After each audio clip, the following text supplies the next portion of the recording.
Testing, 1 2 1 2.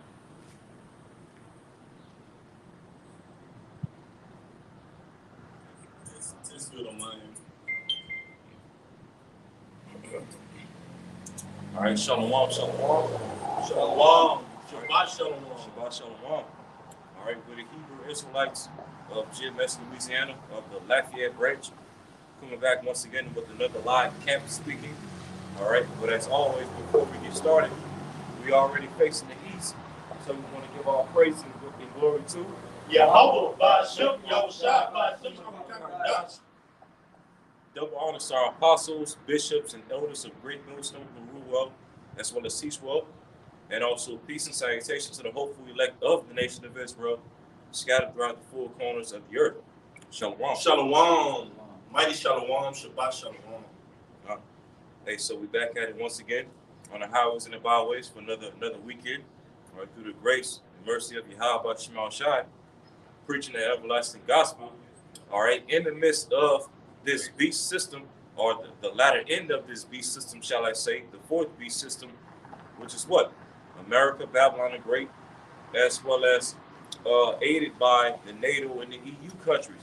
Okay, because pursuant to Revelation, the 14th chapter, the 144,000, which is also known in the scriptures as the Tabernacle of David, all right, will be preaching a message throughout the four corners of the earth, all right, speaking directly against this fourth beast system, America, NATO, and the EU. Okay, preaching what? Don't worship the beast or its image. Don't take its charagma, or else what? You will be destroyed with fire and brimstone. Okay, when the Lord come back.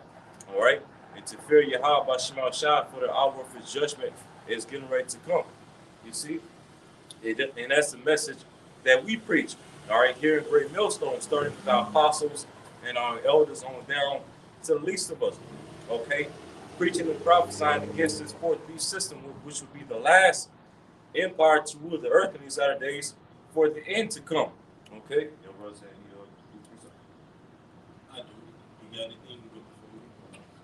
All right. This is the book of Philippians, chapter 2, verse 15. It says, that ye may be blameless and harmless, the sons of God, without rebuke, in the midst of a crooked and perverse nation, among whom ye shine as lights in the world. I got some word perverse. Yeah, and that's exactly where we're at.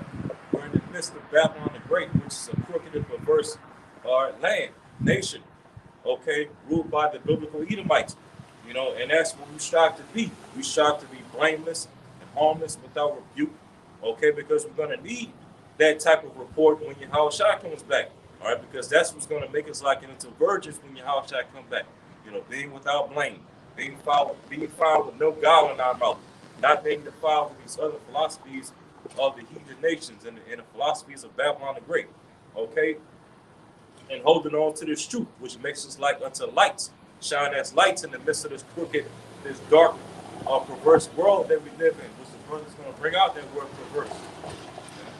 This is the word perverse from the online etymology. It says wicked, unnatural, degenerate, contrary, turn away. It says figuratively, turn away from what is right. It says wrong, malicious, spiteful, to corrupt. And all those things perfectly describe America. Okay, unnatural, turned away from righteousness, corrupt, wicked, evil, malicious, you name it. All right, all these things perfectly explain the whole entire vibration of America, especially right now in 2024. All right, because as a matter of fact, even when you go, when you look up the word nature in the etymon online.com, it basically goes into a life-giving or life, something that produces life or gives life. Okay, and America, Babylon the Great, as well as the NATO and the EU, the last leg of this fourth beast system promotes nothing but death, destruction, corruption, okay, unrighteousness, which ultimately leads all to what? Death. You know? Yeah, I got one. This is Matthew 5, 14. It says, "Ye are the light of the world. A city that is set on a hill cannot be hid. Neither do men light a candle and put it under a bushel, but of the candlestick, and it is given light unto all that are in the house. Let your light so shine before men that they may see your good works and glorify your Father which is in heaven." Right. So hey, and that's Yahweh Shai speaking right there. He's telling like to the disciples, and that message also trickles down to us, the remnant in these latter days as well. All right, especially those of us that preach the gospel. You know, we're the lights of this world. Why? Because we have this truth. Okay, we have this truth, which is likened to light.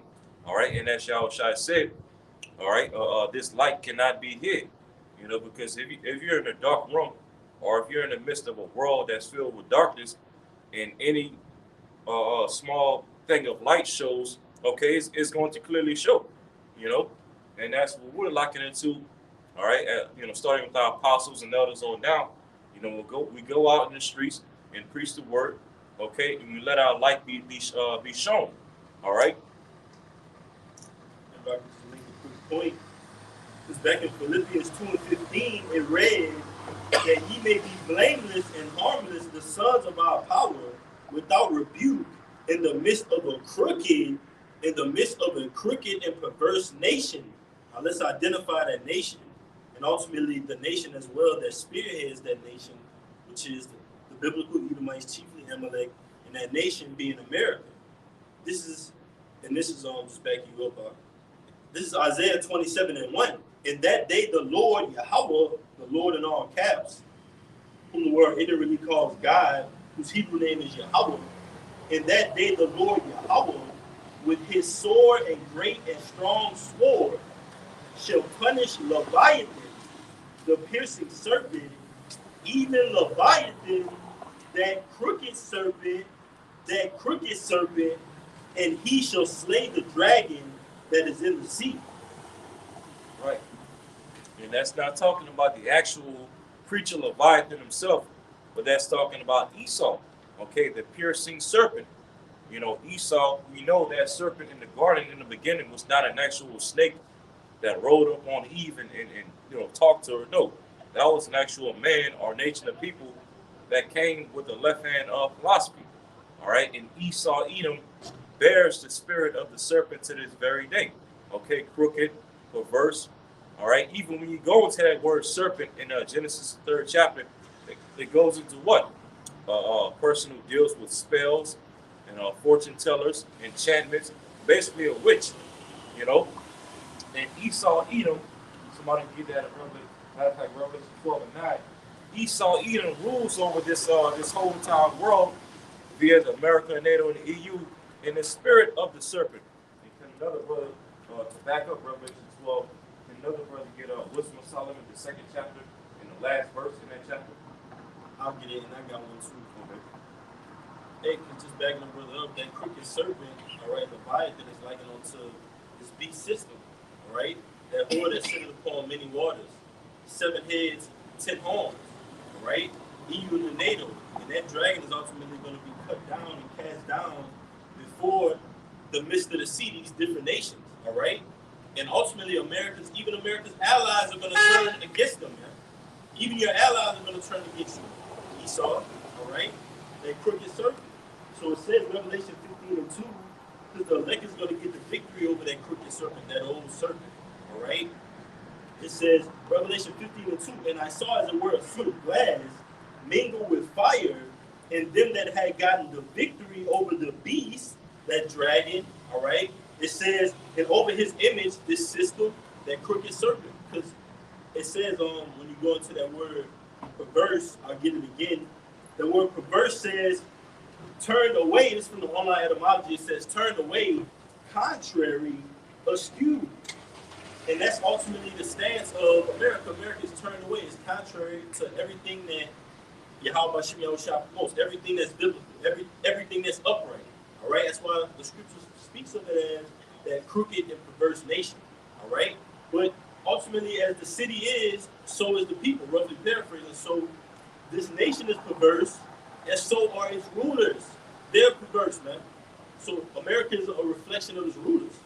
So it says, back in Revelation 15:2, and I saw as it were a sea of glass mingled with fire, and them that had gotten the victory over the beast, and over his image, and over his charagma, and over the number of his name, stand on the sea of glass, having the harps of God. Just back you up. Oh, that's the 144,000, man. Just to back your brother up. We're ultimately going to get the victory over this system that we're about to go into. All right? Over this extension of the Roman Empire, which is America. All right? We're going to get the victory over the system in its entirety. Not just over its military. We're going to get the victory over the mindset, the toxic mindset that's promoted here. We're going to get the victory over the oppression. We're going to defeat slavery, defeat death. It's much more than just, okay, well, the Lord just took down Esau's military. All right? The Navy, the Army, the other branches. All right? The Lord is going to take down this system, the fashion of this world, and he's going to implement a new system, but it starts with us right now in our physical bodies. All right? Through faith. But that's it, brother. Amen. You know, brothers, like in Revelation 12. Yes, I'm in Revelation. I go to 12. And we're at? We're about. Old serpent called the devil. All right, this is the book of Revelation, chapter 12, verse 9. And the great dragon was cast out, that old serpent called the devil. Right, and you know, of course, we know the great dragon, that red dragon, as it speaks of at the beginning of that chapter, is the revival of this ancient Roman system. Okay, America, NATO, and EU, ran by who? The biblical Edomites. You know, the dragon being the revival of ancient Rome, and then we know red is associated with Esau, Edom. The name Edom literally means red. You know, but, you can read that again, officer. This is the book of Revelation, chapter 12, verse 9. And the great dragon was cast out. Cast out, and how is he being cast out? Through this word going out, casting down all of his strongholds, casting down his pseudoscience, casting down his false religions and his false education, his false so-called history. Okay, this devil is being cast out and cast down through the word going out. Okay, you got it right. That's right. It says Revelation 12 and 9, and the great dragon was cast out, that old serpent called the devil and Satan, which deceiveth the whole world. And I got a precept too. It says he was cast out into the earth, and his angels were cast out with him. So that, as I said, that old serpent. So this Esau Edom, okay, he was the spirit that's in Esau Edom today was the same that same serpent that was back there in the garden. And Esau rules his beast system and over the earth as a whole, okay, through the spirit of the serpent, which is what promoting his so-called fruit, which is what his left hand philosophies, his left hand ways, rebellion against Yahweh Shema Shah, okay, and then through his technology, okay, through the way that Esau promoting his technology with these they have what these called the Apple Pro Vision goggles, those goggles that you see people walking around the streets with, where they can see interactive things and through them to be able to control and navigate through their everyday lives and navigate their households or whatever. That's right. These are all miracles on the left hand side, all to do what? To give people the false illusion that they can be a god, many gods. Can I say this? Like going into what the brother was saying about the goggles is ultimately when Esau wants to implant the charagma into you, right? He wants to implant that into your brain. So the idea of the Apple goggles and being able to, move things with your finger and all that type of technology like that, they want you to be able to do that through your actual physical eyes and be connected to what the cloud. All right, connected to the system, man. All right, that's what they want you to be. Like Iron Man, and they do those kind of demonstrations of being high tech and different things like that. Right, is what he does by his technology. Yeah. Just to back up on something that says, and deceiving them that dwell on the earth by the means of those miracles. So he's got an agenda, but he's leading you and spoon feeding you to it. And the masses, like me and the brother were talking about this before the camera started rolling, the masses, the elites consider the masses as useless eaters, nothing but consumers. All right? Just a great big garbage bin. That's what America is treated like, man. A great big garbage bin. All right? Anything is allowed here. It's just like a trash bin. So, just to back the brother up, Revelation 12:9, and the great dragon was cast out, that old serpent called the devil and Satan. And the brother was going into it, how ultimately that dragon is being cast out. Ultimately, the word is going out. The word is uncovering the lights and making the leg bare and revealing that America is that great whore. All right? That's been in bed with these different nations, and these nations are confirming and proving the new prophecy because they're ditching the American dollar. You got it, brother.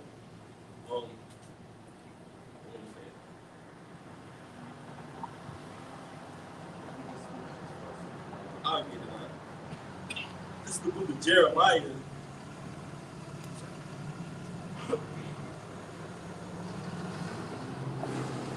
This is the book of Jeremiah, chapter 16, verse 16, and it reads,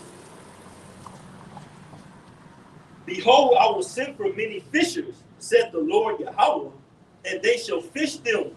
And after will I send for many hunters, and they shall hunt them from every mountain and from every hill and out of the holes of the rocks." So by the Lord sending out the prophets, we're fishers. We're fishing for the lost sheep of the house of Israel.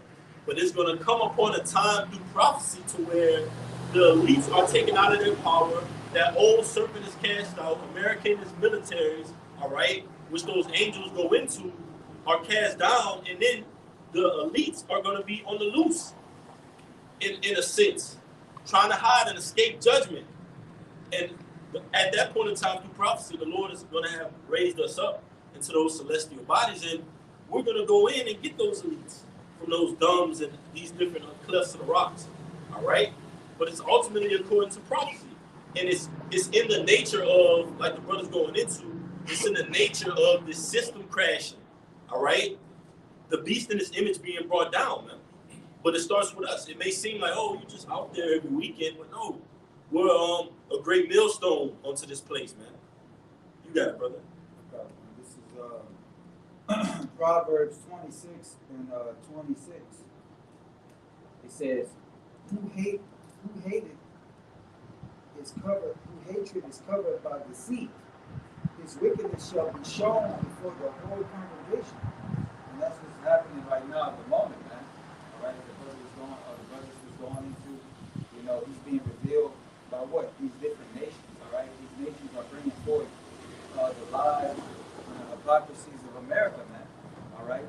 They're bringing out the truth, all right? Even Esau's own, of his own line is bringing out dirt about his own nation, man, all right? It says, who diggeth a pit, it says, who diggeth a pit shall fall therein, right? And he shall roll it a stone, it will return unto him. Heavy. If I could just say it, and that's even the mindset of these elites. They're digging that pit. They're going in these underground bunkers.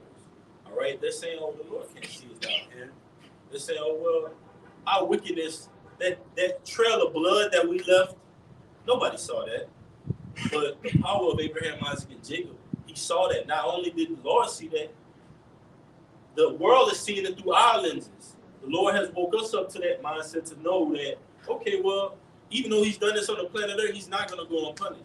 Even though this system seems as if it's a great nation on the planet Earth, speaking of America, look at how it's being brought down. We're the only ones that see the signs and ultimately know through prophecy that this system, the beast, this image, all right, it's being brought low, man. It's being brought to destruction. You got it, brother. It continues to say, a lying tongue hateth those that are afflicted by it, and a flattering mouth worketh ruin. And as we saw, it says a lying tongue a lying tongue. And that if I could just say, that flattering mouth, like you have this sign here, that flattering mouth, those flattering words to to the prophecy, how about Shimei Shah, the flattering words of Esau, like me and you were going into, this is something that's delusional. To the men of the Lord, we look at this as despicable, man. This is an abomination, all right? And the masses, the sheep, the sleep are ultimately gonna take this, man.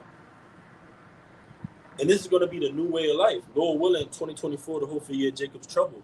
But we see that this system is literally at the door of these things, like the brothers holding up, man. Literally, we're one major event away from all these things on this sign, Revelation 13 and 16, all right? And leading up to those things, what the brothers going into, this extension of the Roman Empire being taken out, but it's leading up to that old serpent going with his move. And ultimately, how do you have to take a serpent out of power? You got to cut his head off, all right? The scripture speaks of that hoary head, ultimately. Esau Edom, man. He's being taken out of power, but it's coming with this, via this word, via this two-edged sword, man. That's what we're using. We're not using anything that you can actually physically touch. Wow. And this, and just recently, a brother had posted today that China is basically mixing their social credit system with currency now, man.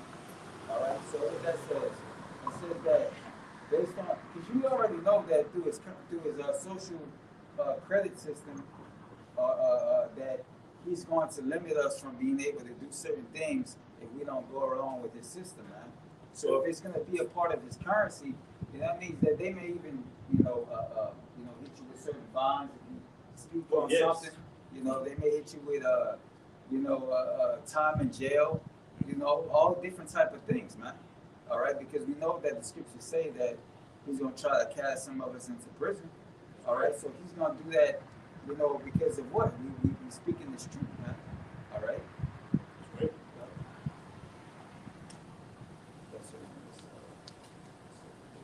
We go back to Revelation 12 and 9. Okay. Another verse, wisdom of Solomon 2. Last verse of the chapter. Okay, this is back in Revelation 12 and 9. And the great dragon was cast out, that old serpent called the devil and Satan, which deceiveth the whole world. Now I got to put the two. It says he was cast out into the earth, and his angels were cast out with him. And that's going to start with America and its militaries, and these other nations and their militaries. They're going to be cast out into the earth. All right, they're going to be cast down into slavery. All right, it tells you in Deuteronomy these curses shall take hold of your enemies, and they will start with Esau Edom. All right, now instead of us being subject unto our enemies are going to be subject unto us. It's going to start with Yahushua. But before Yahushua physically turns up, guess what he's telling us right now? Measure the time diligently. Set upon thy watch.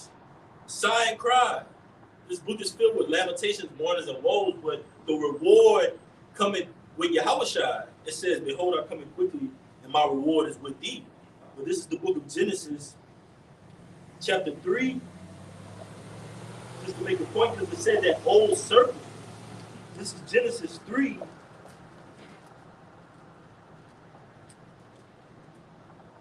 And 1. Now the serpent was more subtle. Than any beast of the field which the Lord Yahweh had made. And he said unto the woman, yea, hath God said, ye shall not eat of every tree of the garden? Just to back the brother's point up, that's going into the spirit that was in Esau Edom. All right? His nature, his ways, likening it onto a serpent. Okay? It tells you in Ezekiel, God was in the garden. He was decked out. He had his philosophy game on point, man. All right? And Eve went for it, and ultimately Adam fell for it, man. But you have that same serpent, that same spirit that was in Cain, the same spirit that's in Esau Edom. All right? The same spirit that's in chiefly Amalek today. These international banking families, that subtle spirit that's going to go with the ultimate move, Revelation 13 and 16, the Quran, all right? The ultimate move against Yahweh Shimei Shai. And according to Revelation 12 and 9, the scriptures say he's going to be cast down. His plan is going to be forward. You got it, brother. I want to back the brother up by going into that word subtile, all right? The the word subtile, it says smart. Tell me where you read from, brother. This is just the Google definition, all right? And it says subtile. It says smart. It says artful, cunning, all right? So he's cunning, man.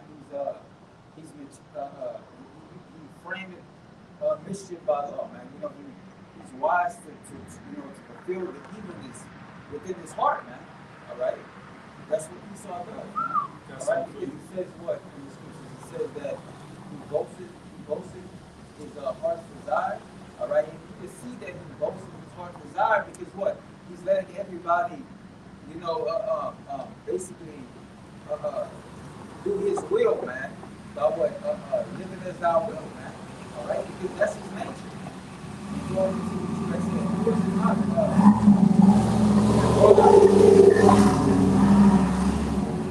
Brought out a word, I think it was nature, right?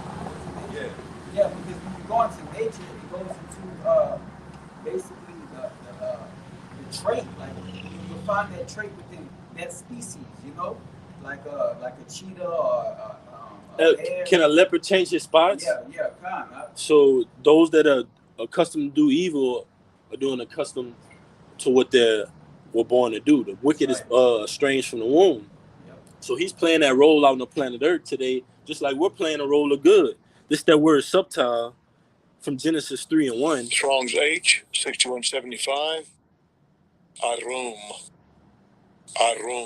Arum. It says Second entry. subtile. It says crafty, sly, sensible.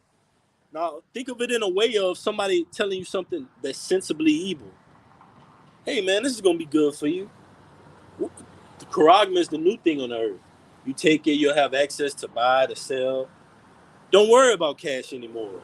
He's coming in that quote unquote sensible mindset, but it's crafty, it's subtle on the left hand side. Why? Because he's being led by the left-handed angel of the Lord, which is Satan, man. All right, a left-hand son of God. So it says shrewd, prudent, cunning, crafty, prudent. It says cunning, prudent, usually in a bad sense, and careful means prudent, basically. So he's careful on the left-hand side. All right, the scriptures tell you in the book of Ezekiel, thou art wiser than Daniel. There's no, you got it, brother. This is That's Esau Edom. Who is Esau Edom? You got it, bro. This is Ezekiel 28:3. Behold, thou art wiser than Daniel. There is no secret that they can hide from thee. That's right. So there's no secret counsel against the Lord, man. You can't hide what you're doing, all right, in the eyes of the Lord, man. The scriptures say that the eyes of the Lord are 10 times brighter than the sun, man. All right, so you thinking that you're actually getting away with your deeds, all right, behind these closed doors, your sacrifices, your rituals, all right, your plans, all right, to stamp the masses of the people, all right. It's not hid, man, because the Lord has given us what? The word to understand your pits and your falls and your traps, man. All right. But I also got one.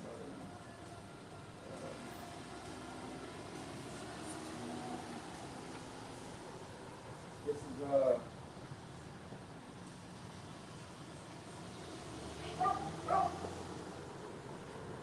what is it? Wise men out of 10?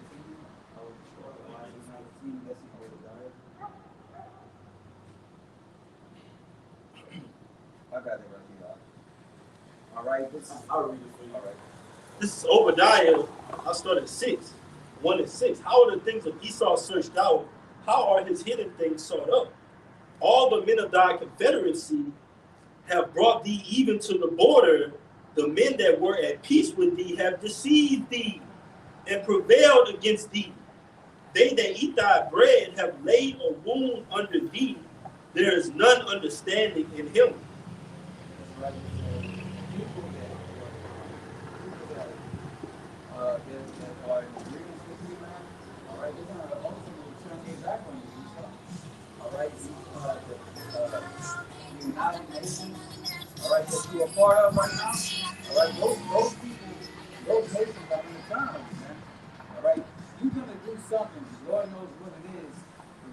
something that's basically going to make these nations turn against you, man. All right? And we're waiting to see what that exactly is, man. We know that these prophecies in the Bible are true because we see these other nations rising up against America. All right? We see Russia.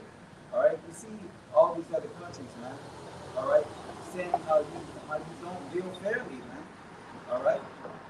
So your reward is what? Destruction, man. All right? As the Bible says. Yeah, you made a beautiful point earlier where it says, "He that diggeth a pit shall fall therein." It tells you in the book of Daniel, I believe the 7th chapter, it says, "He that was more stout than his fellows." And speaking of America, so that pride in your heart has deceived you.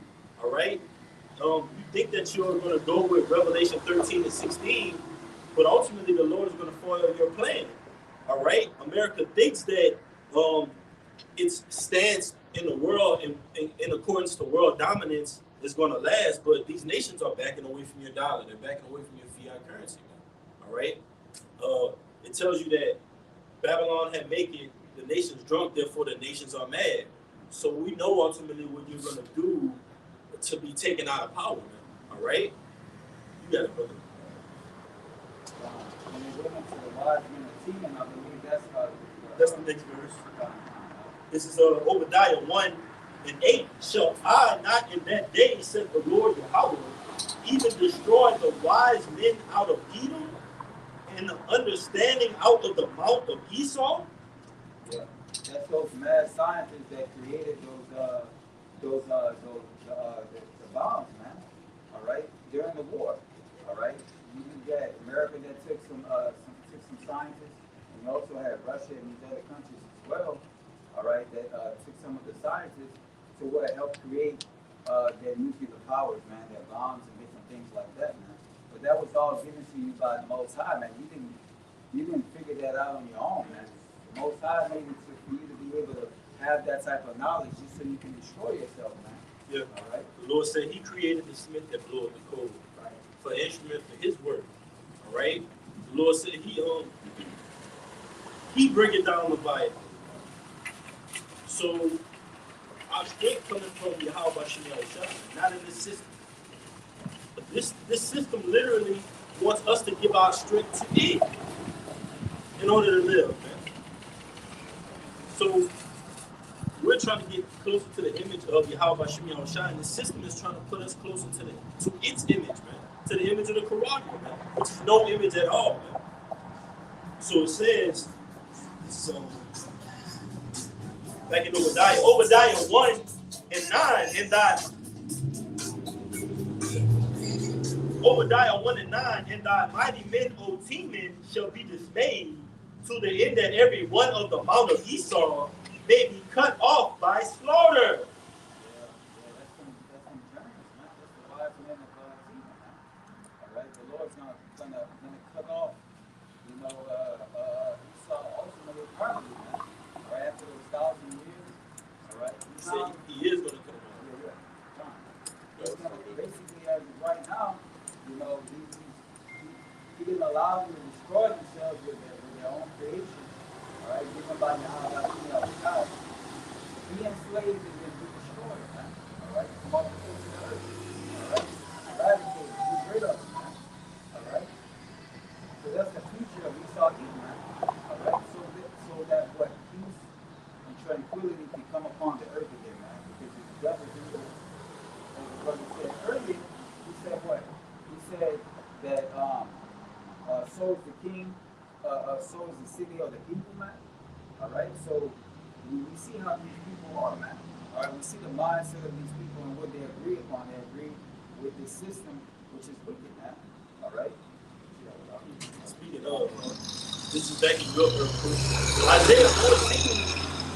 Isaiah 14 and 22. For I will rise up against them, said the Lord of hosts, and cut off from Babylon the name and the remnant and the son and the nephew, said the Lord Yahweh. Yeah, so yeah. So the sons and nephews basically represents the males. Okay, the Lord which basically represents the seed. Because hey, even when you go into our laws and the scriptures, when the Lord whenever our forefathers went out to make war against a heathen nation, we would basically eradicate all the males of that nation for the purpose of what? Cutting off that seed, you know. And not only that, but by cutting off a seed line, that would also cut off whatever that seed inherits as well. Whatever lands they have, whatever wealth they have, you know. And so when the Lord says He's going to cut off the son, the nephew, all these things, basically symbolic of what? There's going to come a point in time where the Lord's going to cut off all the seed of Esau, Edom. Okay, as far as whatever wealth they have, whatever lands they have, all that's going to be cut off from the Edomites. One of y'all brothers get Wisdom of Solomon 2, I got the last verse. Bring that up for you real quick.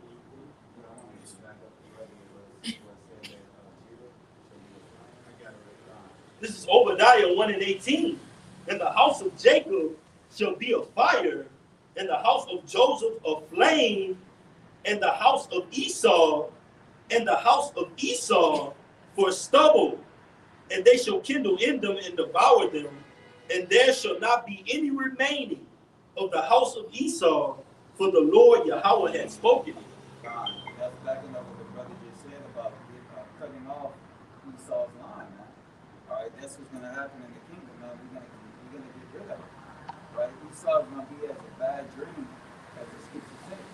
He's going to be as a shadow that passes beyond us, man. All right, we're going to be telling our children, all right, about Esau and about we're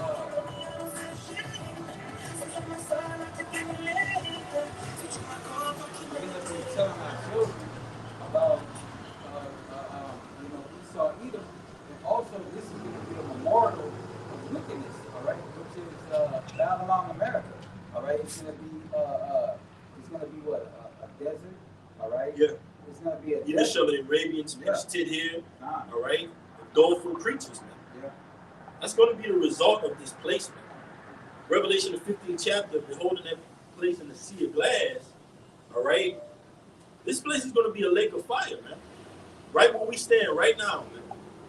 Because why? The blood cried out, the innocent blood cried out. It's likened unto Abel, it's likened unto the elect, all right? We're sighing and we're crying out, saying that the system is going to be taken out. The brother went into it beautifully earlier about Revelation 14 chapter, those lyrics.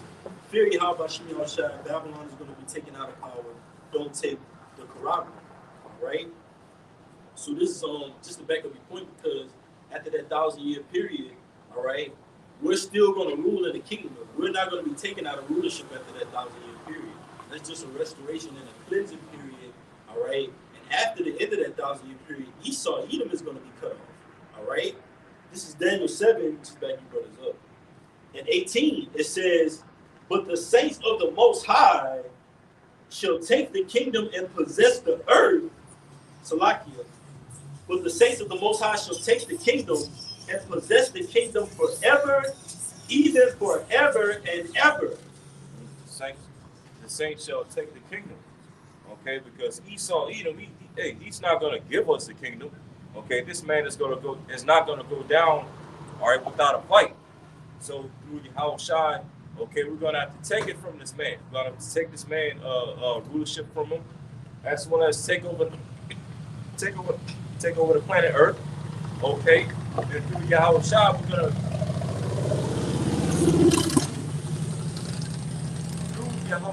we're going to accomplish that valiantly, like it says in Numbers in 24th chapter. Israel shall deal valiantly, roughly paraphrasing it, So wait, the kingdom is ultimately set, all right, for Jacob, starting with the elect through Yahushua.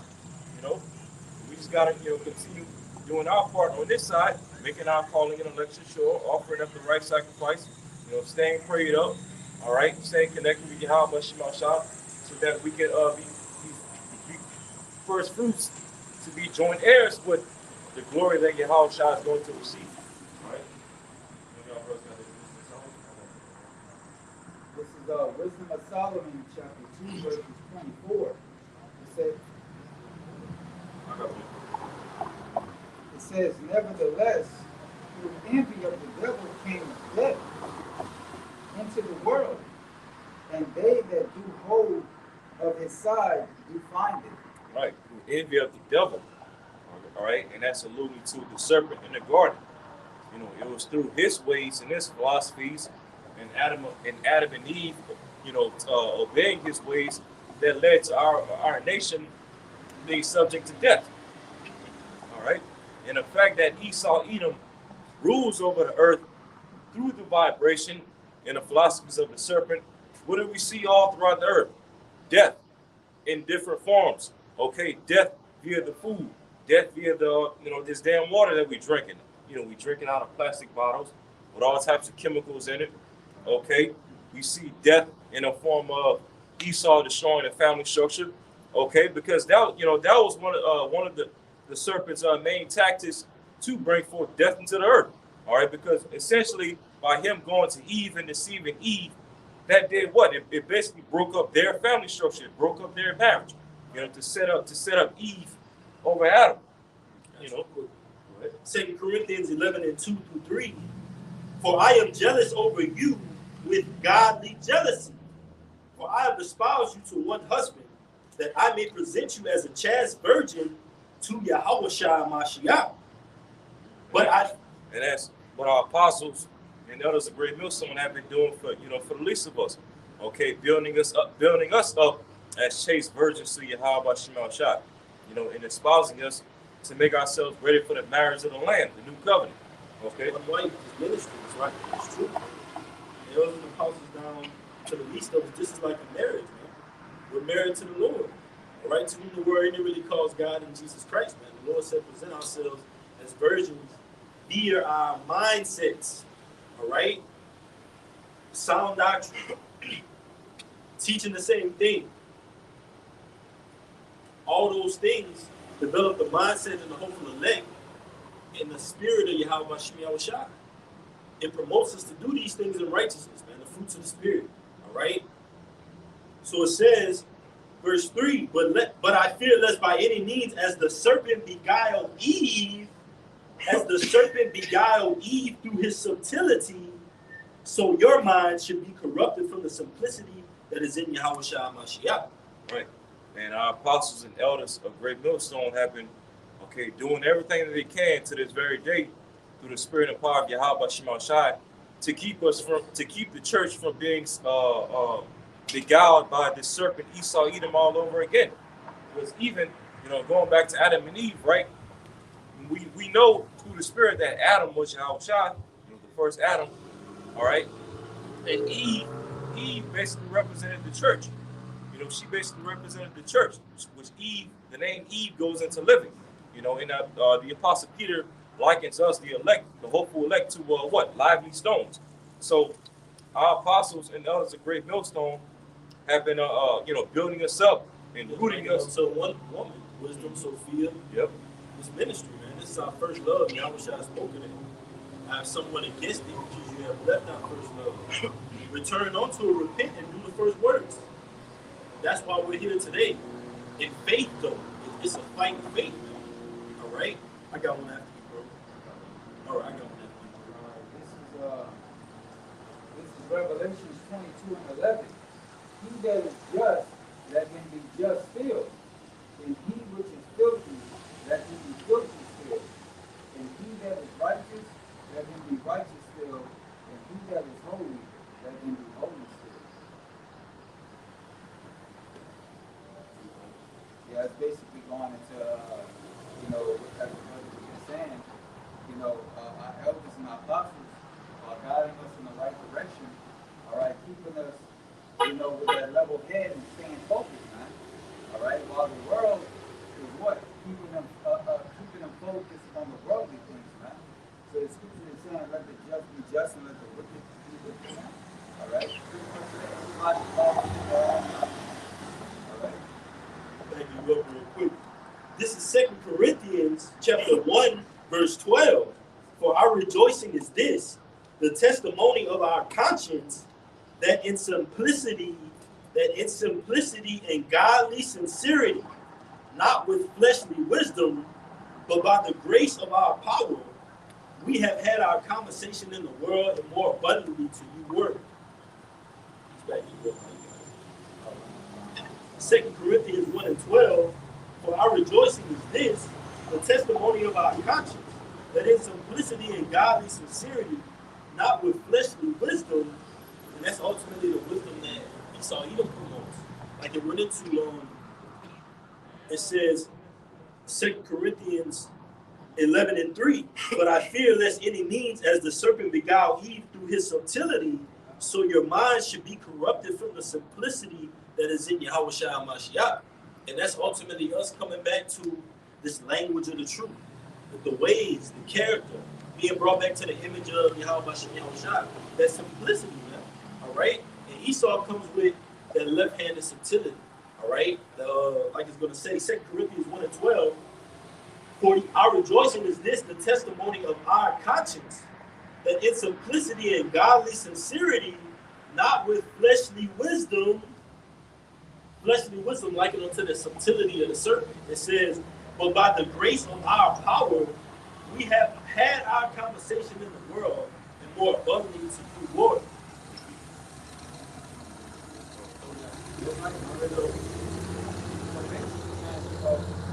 We're not a part of this world. And you say that Jesus tells us that what the Lord has chosen us out of this world. All right? Because what? We're not of this world. All right? So what you move differently than your the average person that you see here. Now because why? We have this knowledge, we have this wisdom and understanding now. All right? From your heart by Shimmy Shah. All right? Brooks, give me Proverbs 8 and 35. This is the book of Proverbs, chapter 8, verse 35. For whoso findeth me, can I start at 3? No, that's fine. Proverbs 8 and 33. Hear instruction and be wise, and refuse it not. Does the scripture say how long the simple one should love simplicity? So it says, Proverbs 8 and 33. Hear instruction and be wise, and refuse it not. Blessed is the man that heareth me, watching daily at my gates, waiting at the post of my doors. Can you read that verse one more time? Proverbs chapter 8, verse 34. Blessed is the man that heareth me, watching daily at my gates, waiting at the posts of my doors. Right. And that scripture could be applied today to, those of us that, that watch these videos. You tune into the live videos and get, take notes, get edified. You constantly waiting for the next video that each brother or each camp posts, to continue to be edified and built up. Hey, like I said, blessed are you, okay? And that applies to us as well, because we were all, before we were on the front lines teaching this word, we were all just, tuning in, watching videos, taking notes, okay, getting built up, all right, which we still do that to this very day. But guess what? We've seen how the Lord has blessed us through that type of diligence as God is on the front lines teaching His word and feeding you, those of you that's watching this live stream right now, Go ahead. It says, Proverbs 8 and 35, for whoso findeth me findeth life. And who is the me that is speaking of in that chapter? When you read Proverbs 8, talking about wisdom, instruction, knowledge of Yahweh Shema Shai. So whoso findeth the wisdom and the understanding of Yahweh Shema Shai, as it said, findeth life. Go ahead. Proverbs 8 and 35, for whoso findeth me findeth life, and shall obtain favor of the Lord. Go ahead. But he that sinneth against me wrongeth his own soul. All they that hate me love death. Right. And Esau, okay, because the main point I want to bring out in that verse is Esau. Esau hates Yahweh Shema Shai, just as Yahweh Shema Shai hates him. So therefore what? What is the vibration? The vibration that Esau pushes? Death. Okay, everything this man has set up in the earth is all for the purpose of death. Okay, to work against you, to work against your body, to work against your mind, to work against your spirit. Okay, and this right here, as we showed earlier in the stream, this is going to be Esau's ultimate instrument of death. Real quick, I have the etymology of the word nature, because I spoke of it earlier, but I want to bring it out real quick. Now, real quick, This is the definition of the word nature from etymonline.com. It says late 13th century restorative powers of the body, bodily processes, powers of growth. Okay, and everything that Esau has set up on the earth is against nature. It's against restorative powers of the body and healing and things like that. Yeah, it's against order. Yeah. Matter of fact, it's actually going to it. It says from old French, natural. It says being principle of life. So when things are in their natural order, their natural course, okay, it's the principal thing of life. It keeps life to continue going on and continue growing.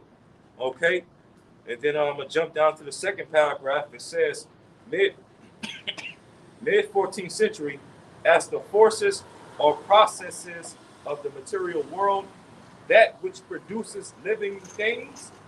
So when things are in their natural order, their natural estate, they help produce living things. They help produce life. Okay, and basically how does nature take its course? What does it all start with ultimately? The wisdom of Yahweh Shemel Shai. He that findeth me, as it says, findeth what? Life.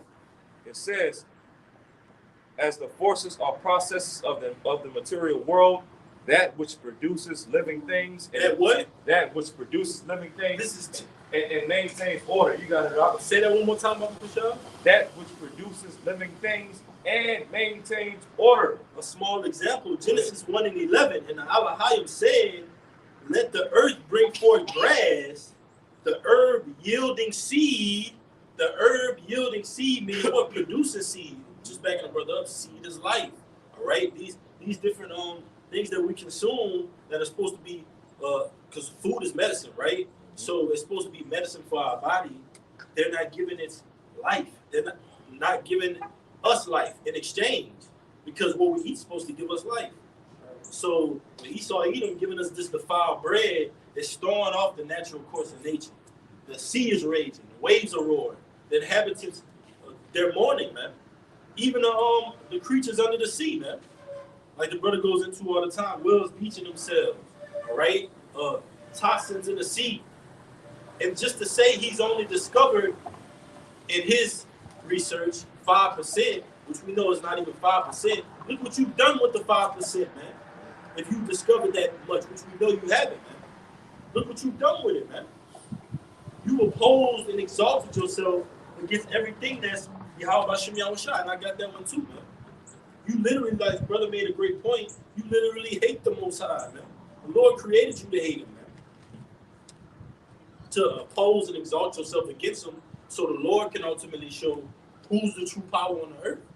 Not the counterfeit power, not the working miracles, not the deception, not the subtlety he saw. That old serpent is going to be cast down. You got it, brother. Got a quick one. This is Job chapter 28, verse 5. It says, as for the earth, out of it cometh bread, and under it is turned up as it were fire. So it says again, as for the earth, out of it cometh bread. That's right. Substance. Produce. Herbs. That's right, man. All those things, the Lord created us. Like brother goes into that with that guy Orlando Brown. The grapes, the air, they charging us for everything, man. Nothing is yielded. They're literally charging us and oppressing us and using us through these different prices for food that not only one is supposed to be free, but two also is not even giving us produce. It's not even yielding. All right. What do you mean? 10 wings cost $30? Come on, man. And that's a waste of the serpent, because the brother read earlier in Genesis 1, Genesis the first chapter, when the Alahayim created the heavens and the earth, the Most High said what? He said it is good. Everything that the Alahayim created, all right, the Most High approved on it and said that it's good, meaning what? It's beneficial, it's profitable, for man and beast and nature. But what did the serpent come with? Now, what the Most High said isn't good. Okay, I can make things better. Okay, you should not surely die. And these foods, these corrupt, defiled, altered foods, and this polluted water that we drink, this polluted air that we breathe, it's all the results of the ways of the serpent. You know, having power over the things of the earth and having power over the Lord's creation. You know, all this brought forth was it's nothing but death. Okay, death, decay, corruption, destruction, perverseness. You know. I got something. This is Proverbs 29 and 14. It says, therefore, behold, I will proceed to do a marvelous work upon this people, even a marvelous work, and wonder. The wisdom of the wise man shall perish, and the understanding of the prudent man shall be hid. Woe unto them that seek ye to hide their counsel from the Lord. Their works are in the dark, and they say, who seeth us, and who knoweth us? It says, surely your turning of things upside down shall be esteemed as the potter's clay, for their work say of him that made it, he made me not, or shall the thing framed say of him that framed it, he have no understanding. And like the brother was going into, the different things that give us life, all right, because what we consume different things, okay, herbs and vegetables and different things like that, all right, to give us life, to give us energy, substance. What Esau does, man, all right, he's making what, 3D food, all right, he's printing 3D meats, fish, and all kind of things like that, and saying that it's more beneficial for you and the ecosystem and the livestock as well, man. Better than nature. Yeah, that's right. So this is what the devil is doing, man. He's taking life and replacing it with death, man. All right. Yeah. Yes. Because he said, well, in Revelation that he's what, the pale horse. All right, he comes to destroy. All right. So Red horse. Yeah. That's right. Real quick, I got a quick one for you. Isaiah 5 and 20. Woe unto them that call evil good and good evil, that put darkness for light and light for darkness, that put bitter for sweet and sweet for bitter. That's right. So the bitter is this truth, man. All right. The bitter is the harsh reality of what America really is. All right. What America really stands for and the image that it portrays, man. All right. The real image. All right. And especially if you live here, you know that there is no American dream, man. Yeah. All right. And as that guy Carl, I forgot his last name, but he basically said, in order to be a part of the American dream, you got to be a dream or asleep to be a part of it, man. And that's the truth, man. All right, you literally got to be asleep. You got to be within the system, zoned in. You literally got to be locked in. All right. The American dream is just that. You have to be asleep to believe it. That's right. And just to back you up, like you mentioned that bitter is the truth, and you can liken that sweet unto those lies. The scriptures say that our enemy speaking sweetly, all right? And he imagined how he could throw you into that pit. But it says, woe unto them that call evil good and good evil. And if you replace that word sweet here and just put lies, and bitter here and put truth, it'll sound like that put darkness for light and light for darkness. That put truth for lies and lies for truth. Or bitter for sweet and sweet for bitter. And that's Esau, the father of lies. All right? On the planet Earth, he has a massive deception going on. Like the brother quoted earlier, this is completely the matrix. People are popping in, floating around in society, all throughout this downtown area, man, having complete and no idea of what's about to happen here. At any moment, it could all change. That they could never go back to that office desk, never go back to building those scaffolds, never go back to that emergency room. All right?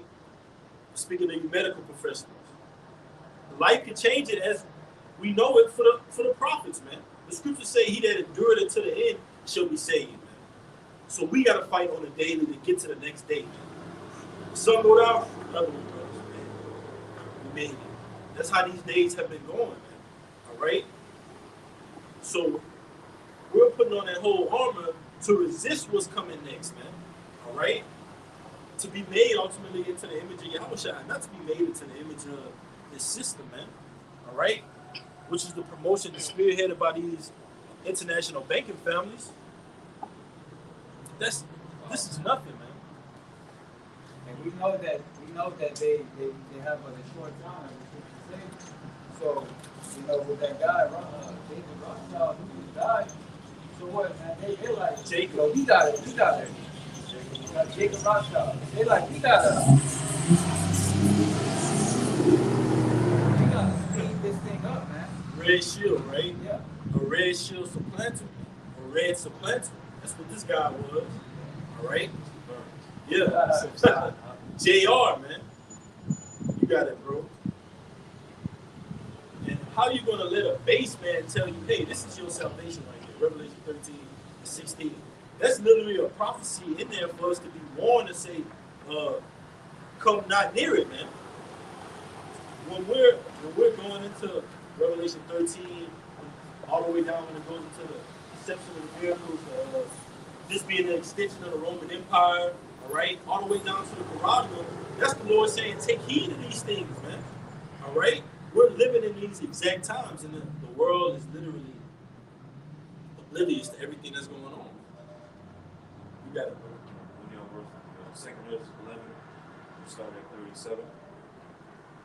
And also, too, just to make this point before y'all get as y'all get in second measures, in the midst of all this death and decay and these agendas that the elites are pushing, where in the hell is the Christian church at? All right, these self-righteous, going to church every Sunday, wearing these hard-ass dress shoes, these Christians. Where's the Christian church at to speak out against all these things that we've been going over in this camp?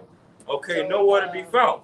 Okay, in the midst of all this wickedness that we see going on the earth, there should be literally a Christian preacher, preaching on every corner throughout every major city across this country.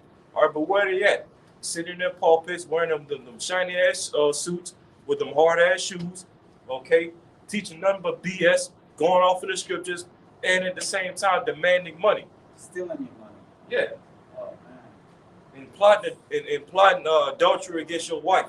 Okay, that's what the Christian church is doing here in this Saturday, as well as finding ways to come up against the Israelites.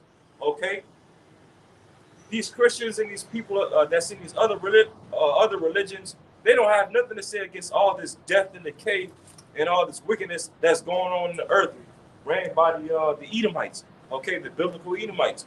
So that's just another testimony, letting us know, all right, us Israelites know that we must have the truth.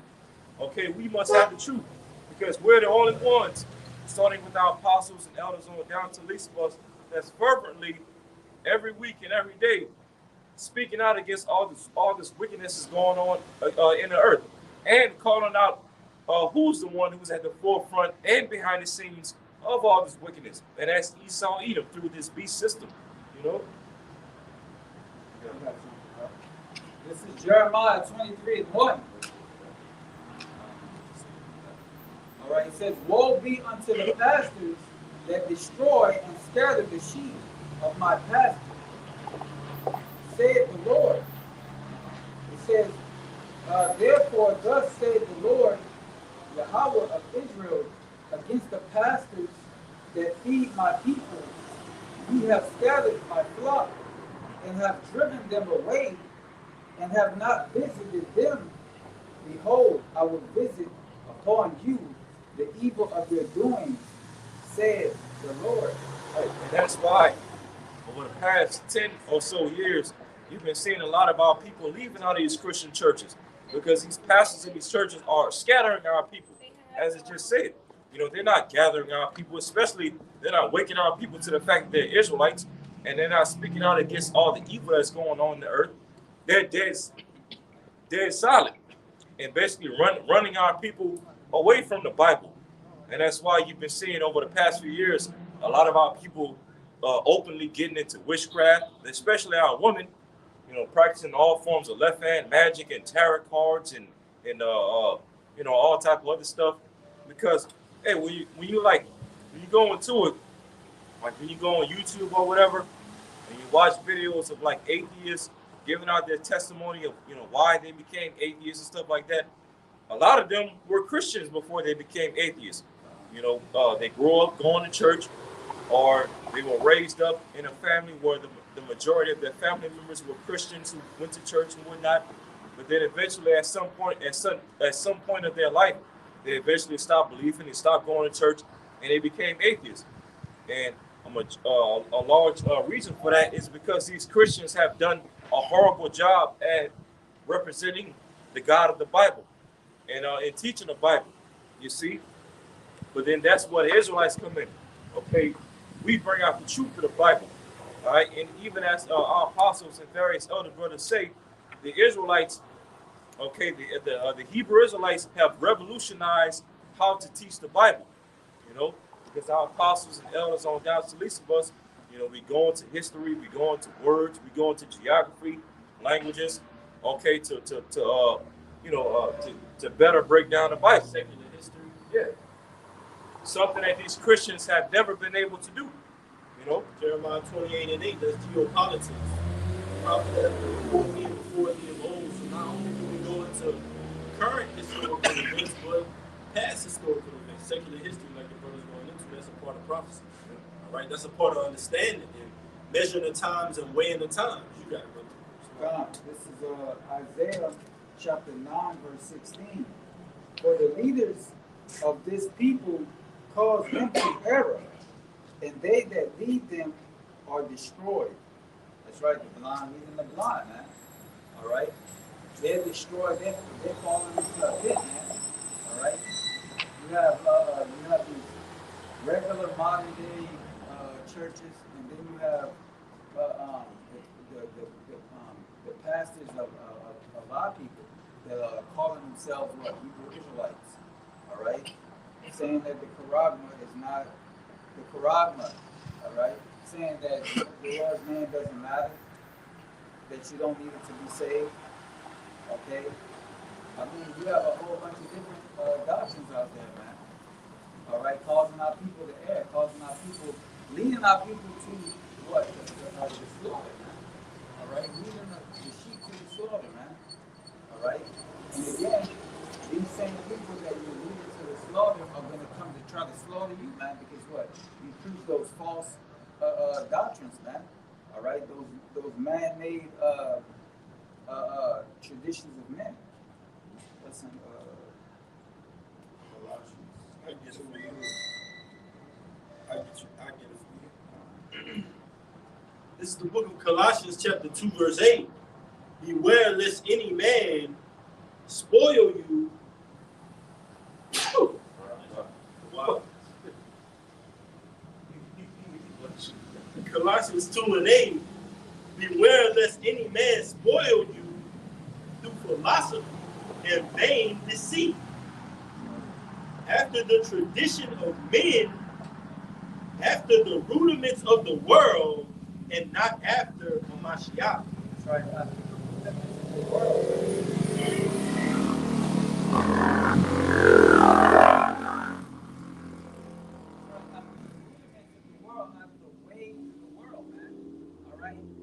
Taking the scriptures and what? Molding it to the emotions of people, man. Making them comfortable, making them okay, saying everybody come as you are, all right, accepting all right? That's not the Bible, that's not the scriptures, all right? Everybody can be saved. The Most High is coming to deliver everybody, all right? All right, he's coming to rapture the chosen, all right? You have all kinds of different traditions of men, all right, sayings of men. All right? But what? We out here, debunking those things, man. All right? Through the Spirit of God, All right? Real quick, 2 Peter 1:16, backing you up. For we have not followed cunningly devised fables, when we made known unto you the power and coming of our Lord Yahushua Mashiach, but were eyewitnesses of his majesty. That's right, man. So he wasn't persuaded by what? The words of God sent the word to these different men. When we heard the word, we was locked in. We said, oh man, this is sure. Like, this is no doubt. Revelation the 5th Right? chapter. Yeah, that separation, basically making that separation, all right, between who's the elect and who isn't, man. Lord willing, to the end, that's who we may be, man. All right.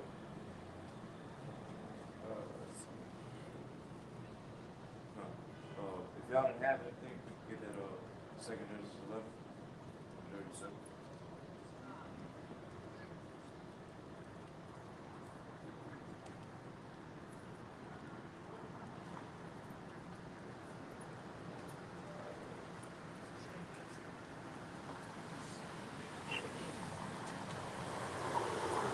Second Ezra 11 and 37. And it says, and I behold, and lo, as it were a roaring lion chased out of the woods, and I saw that he set out a man's voice unto the eagle, and said, Right. And the eagle, when you read this chapter, it goes into the ancient Roman Empire. And then eventually it goes into the revival of the ancient Roman Empire, which is what? America, NATO, and the EU. Okay? And this lion that is speaking of in verse 37 right here, that's basically symbolic of Yahweh Shai, the lion of the tribe of Judah, as it says in Revelation 5th chapter. Okay? So this lion, Yahweh Shai, sent out a man's voice unto the eagle and said, okay, Got a quick one. This is Obadiah 1:1. The vision of Obadiah, thus said the Lord Yahweh concerning Edom. We have heard a rumor from the Lord, and an ambassador is sent among the heathen. Arise ye and let us rise up against her in battle. Behold, I have made thee small among the heathen, thou art greatly despised. And the Lord has made the Edomites small and despised here in these latter days. Okay? Because what? Esau's being made bare. America is being made bare. The whole history of how America was built and how the NATO and the EU was built and how the so-called royal family came into power and all these things. The Federal Reserve. I was just about to say that, yeah. Yep. All these things are coming out on the forefront, via social media, TikTok, Instagram, Twitter, or X, shall I say, and all these things. And so therefore what? All this truth is basically making Esau small, insignificant, and despised in these latter days. You got it up.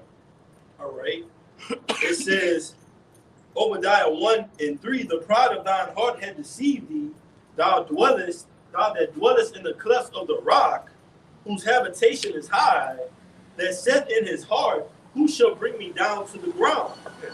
Going into the history of how he was a caveman during the so-called Dark Ages, living in the caves, living in the clefts of the rock, okay, and setting his habitation up high.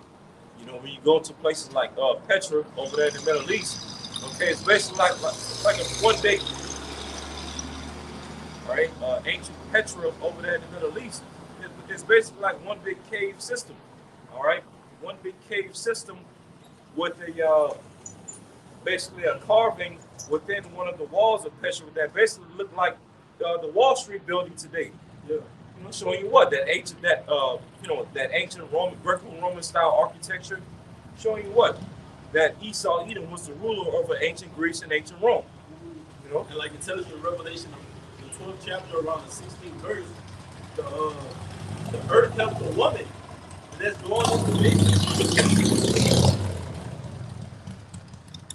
And like it tells you in Revelation, the 12th chapter, around the 16th verse, the earth helped the woman, and that's basically going into the history, helping the nation of Israel, revealing Esau Edom as the wicked, as the border of wickedness throughout the earth, like the brother was going into, making him small among the heathen, making him, his pride, deceive him. Obadiah 1:3, the pride of thine heart had deceived thee, thou that dwellest in the clefts of the rock, whose habitation is high, that saith in his heart, who shall bring me down to the ground? Man, and that's the mindset of Esau in his latter days. His pride has deceived him so much to where he believes he'll never go down. And once again, we got to show this again. This right here is the height of Esau's pride right here. Because if Esau could put this inside of people's right hand or their foreheads or whatever part of their body, that's going to make Esau a god, okay, on the earth. That means he's fully in control in that leadership capacity that the Lord gave him. If he's able to perform this, that means he's gotten to the point to where the Lord's got to take him out, man. Yes. He's got to be taken, like the scriptures say, he that letteth will now let until he be taken out of the way. The Lord is letting you perform only what the Lord wants you to perform. He saw the scriptures tell you that he set it bound that you cannot pass. So you have a cap, you have a ceiling on your rulership, Esau, and it's going to end with you implementing Revelation 13 chapter, the 16th verse. So it says Obadiah 1 and 4, just backing the brother up in 2nd Ezra 11. Obadiah 1 and 4, Obadiah 1 and 4, though thou exalt thyself as the eagle, and though thou set thy nest among the stars, thence will I bring thee down, said the Lord Yahweh. So Esau, all throughout history, has represented himself as the eagle, okay, the bald eagle, going back to ancient Greece, going back to ancient Rome, all right, and even after the Renaissance period, okay, the Spanish Empire, what was that emblem? The eagle. The Russian, okay, when Esau started taking over Russia in around 1453-ish, all right, what is the symbol of Russia today? The eagle. The symbol of France, the eagle. The symbol of Great Britain, the eagle. Germany, the eagle. And of course, the United States of America, what is their symbol? The eagle. So showing you what? That all these different kingdoms that we just mentioned would all be ruled by the biblical Edomites. All right, letting us know that this is this man's kingdom. Okay. Germany, the eagle. The Lord said he's going to destroy the wise men out of Teman. So the Lord is showing ultimately that's an omen for Esau, Edom being taken out of power, man. All right. The pride of thine heart had deceived thee. Eagle is bird's eye view. Can see from many, many, many distances away. Keen sight. Swoops down and not only has vision but strength. So the Lord is saying that evil has been deceived. Your vision is no vision at all. All right? The scriptures say where, man, I don't want to butcher it, but it says basically where there's no vision, the people perish. So that's that eagle being deceived, man. So it says, Obadiah 1 and 4 again, though thou exalt thyself as the eagle, and though thou set thy nest among the stars, this will I bring thee down, said the Lord Yahweh.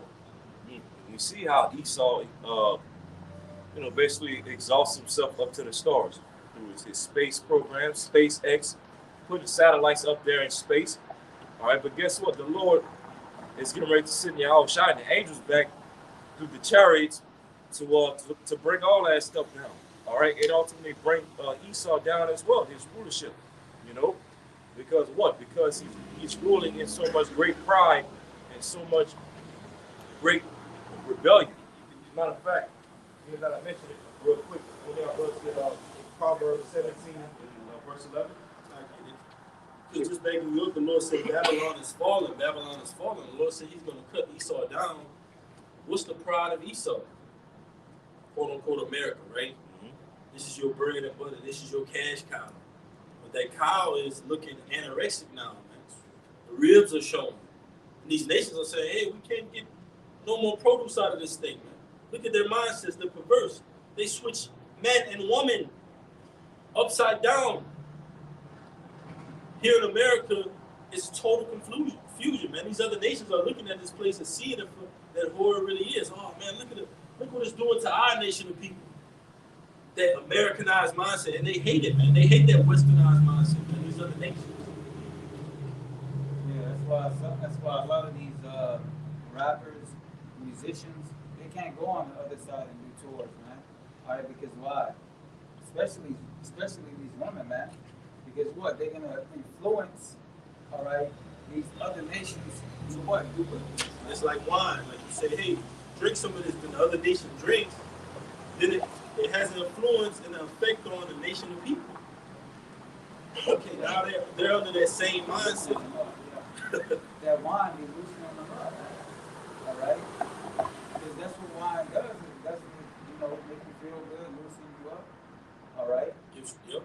That's likening what this wine of America does to these other nations. Make them totally forget their morals, man. Their moral code. All right? Strong drink. One young verse to get up Proverbs 17:11 real quick. I get it for you. All right. This is the book of Proverbs, chapter 17, verse 11. And it reads,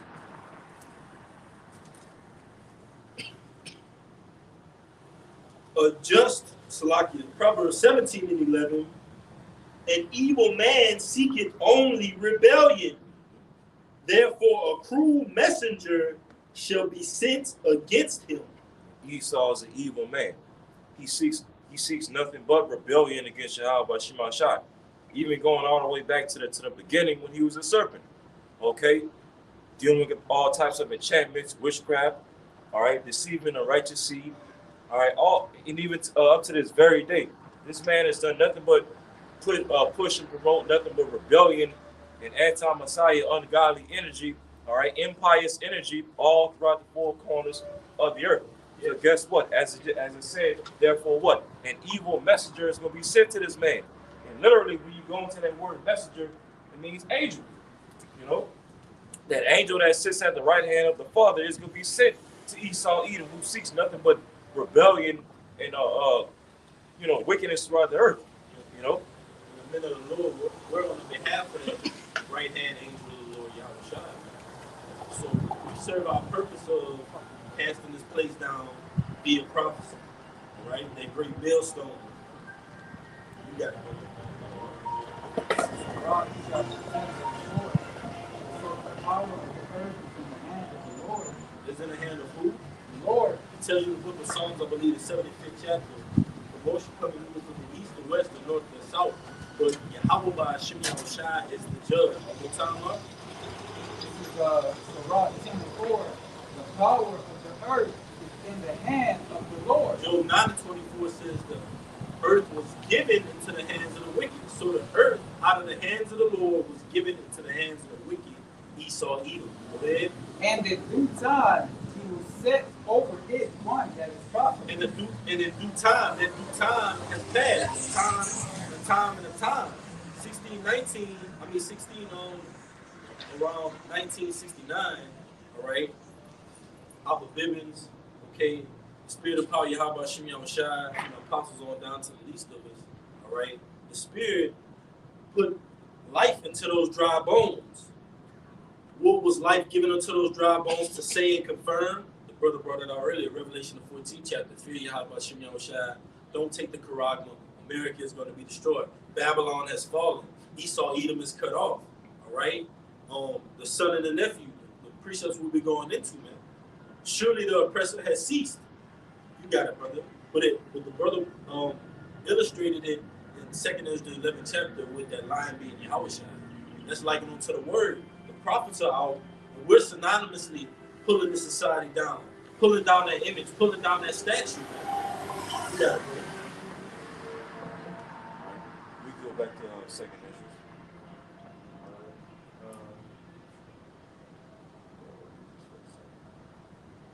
All right, this is 2nd Ezra,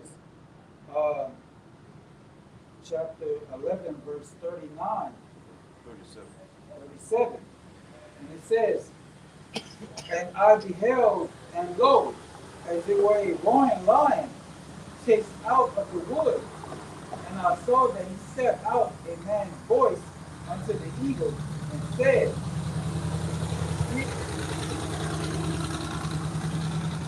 Hear thou, I will talk with thee, and the highest shall say unto thee, Art not thou it that resisteth of the four beasts?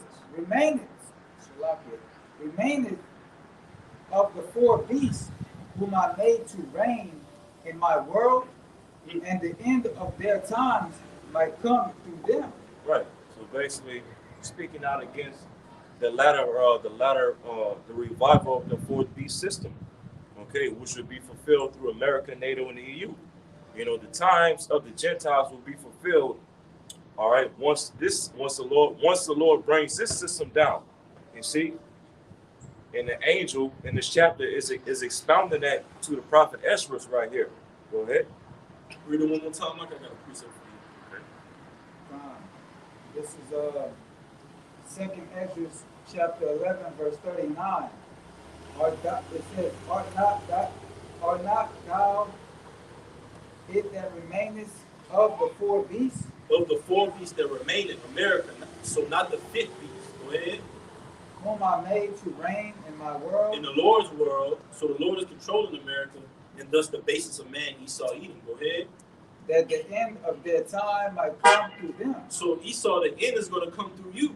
This is 2 Ezra 6 and 8. And he said unto me, from Abraham unto Isaac, when Jacob and Esau were born of him, Jacob's hand held first the heel of Esau. Salakia, I'm going to start at 7. Salakia, 2 Ezra 6 and 7. Then answered I and said, what shall be the parting asunder of the times, or when shall be the end of the first and the beginning of it that followeth? Verse 8, and he said unto me, from Abraham unto Isaac, when Jacob and Esau were born of him, Jacob's hand held first the heel of Esau. The heel of Esau. And it says, basically it says, what shall be the parting asunder of the time? So basically, how do we know, Lord, when the righteous is going to be put up and the wicked is going to be pulled down? And the Lord says, when Esau, Edom comes into power. 2 Ezra, the 11th chapter says, the end of those times might come through him, man. All right? So when the wicked bear rule, the people ultimately mourn, which we see the earth is mourning under the rulership thereof. All right? So when, like the brother alluded to earlier, when the Lord puts us back into power, guess what? That's going to shift the course of nature from out of course to in course. Shift things from upside down to right side up, man. Isaiah 9:6, the government shall be upon his shoulders, that Lion of Judah. All right? Yahushua, it says 2 Ezra 6 and 8, and he said unto me, from Abraham unto Isaac, when Jacob and Esau were born of him, Jacob's hand held first the heel of Esau, ultimately symbolizing that prophecy would take this rulership out of power. All right, prophecy would take Esau, Edom, and the wicked out of power, and put these heathen nations, starting with Esau, in fetters of iron. All right, to execute the judgment that is written. This right that the Lord gives to all of his saints. We want to partake in that, man, in righteousness. All right, that's why we're prophesying the downfall of this wicked and perverse nation. The word perverse goes in the contrary, to turn the other way. All right, 2 Ezra 6 and 9. For Esau is the end of the world, and Jacob is the beginning of it that followeth. Just backing that up. So Esau would be the main biblical nation to be ruling at the end of this current world, this current aeon, this age. And as we also see in prophecy, the revival of the fourth beast system, the ancient Roman system, will be in power over the earth here in these latter days as well. So through the Spirit, if you can link 2 and 2 together, Esau will be the one ruling over the revival of the ancient Greco-Roman system, you know, at the end of this earth age. You see? It's right. Because when it goes into the Obadiah 1 and 1, it addresses the chapter to Edom. It addresses it, and the Lord puts you at the very first verse, man. Who he's talking about, man. And you've been identified as the least, the international banking family. And the Lord got y'all catching L's now, man. Y'all getting judged. They dropping like flies. You see what I'm saying? So you're not going to escape the penalty, though. You're going to come back into those shackles. 1,000 years is a day to the Lord, but it's a period of time where restoration and a cleansing is to be had. So you're going to come back in the loins of your forefathers, Esau. And guess what? You're going to come back into slavery. You're going to be cast down into the earth. Into that field, boy. In the sweat of your face, you're going to eat the bread. The curses are going to be upon our enemies now, man. And a righteous rulership is to be had. Go ahead, brother. This is Second Esdras, chapter 11, verse 40. And the fourth came and overcame all the beasts that were passed. Overcame all the beasts that were passed, the ancient Babylonians, the Persians and the Medes, the Greeks. Go ahead. And had power over the world with great. And the ancient Roman Empire. You got it, bro. It said, and had power over the world with great fearfulness, and over the whole compass of the earth with much wickedness oppression. Over the whole compass of the earth with much wicked oppression. Now, in times past, did any kingdom or empire have power over the whole compass of the earth? Okay, before the Renaissance? All right, the answer is no. Okay, pretty much the largest kingdom to rule over the earth before the Renaissance was basically the Persians and the Medes. You know, it speaks about in the scriptures how the Persians and the Medes had over 120 provinces. Okay, from Egypt all the way to modern day India. You know, that's how vast the Persian and Mede Empire was. But even with that, it still wasn't the whole compass of the earth. It was just only one region of the earth. So the only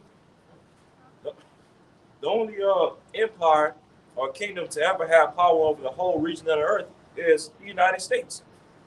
You know, the United States, as well as NATO and the EU, the revival of this Portuguese system. With much wicked oppression, as I just said, you know, great robbery, slavery, pseudoscience, iconoclasm, false history, destroying the foods, destroying the water, destroying the earth, destroying nature. Okay, because even like the kingdoms of the past, although all the kingdoms of the past were wicked, they've never done wickedness on a level that Esau is doing today. You know, just destroying all the Lord's creation on the earth. Okay, it says again, and over the whole compass of the earth with much wicked oppression. And like I want to back that up. This is because brother alluded to this being the kingdom of all kingdoms and wickedness, trumping, right, quote unquote, trumping all the kingdoms before it. All right, especially when Esau Edom came into power, starting with the Greeks. All right, fulfilling ultimately all the way up until this point, being that old serpent, fulfilling that NWO agenda, leading up into Revelation 13 and 16. They've always had this agenda in mind, all right? Back from the Greek Empire, Antiochus. He causes the entire world to be under one order, roughly paraphrasing. This is Isaiah 13 and 19. In Babylon, the glory of kingdoms, backing the brother up, this is the glory of kingdoms. America is the glory of kingdoms. No other kingdom on the planet Earth surpasses this kingdom in wickedness.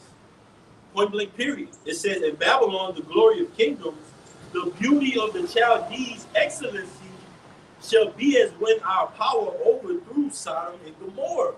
So the Lord has coined this place. The Lord even said Babylon had been a golden cup in the Lord's hand. That's telling you right there that, hey, there's nothing like this kingdom of America.